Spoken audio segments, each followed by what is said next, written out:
crânes, des os, au total les ossements de plus de 6000 victimes de massacres retrouvés au Burundi. Cela fait quelques années. Ces victimes doivent maintenant être exhumées.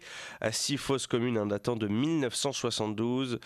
C'est la commission Vérité et Réconciliation qui est en charge de ce travail. Mais l'instance est remise en cause dernièrement par certains opposants qui l'accusent d'instrumentaliser ces fouilles à des fins politique.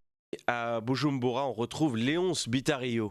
Des fosses communes sont découvertes au centre et au sud du pays, d'autres à Bujumbura avec des centaines de corps dedans. Mais le site est situé près de la rivière Ruvubu en province de Karusi au centre-est a marqué une particularité. Plus de 6000 corps humains ont été exhumés jusqu'à mi-février dans 6 fosses communes sur les 18 qui s'y trouvent, selon le président de la commission, Pierre Clavernaï Tchalié. Au 10e jour de nos travaux, nous en étions au nombre de 6032 victimes esclaves.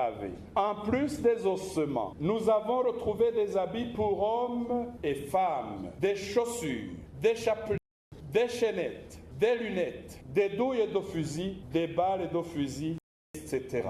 Douleur, silence, souffrance, ce sont les 3 constats faits par la sévère sur le site de la Ruvubu. Le président de la sévère affirme que les victimes sont essentiellement les seuls Hutus qui ont été tués en 1972, mais des opinions estiment plutôt que le même site de la Ruvubu regorge également des victimes Tutsis tuées en 1993. C'est le cas de l'association contre le génocide qui la même commission n'est pas inclusive dans sa composition. Son président, Terence Mouchano, y voit une affaire plus politique que technique.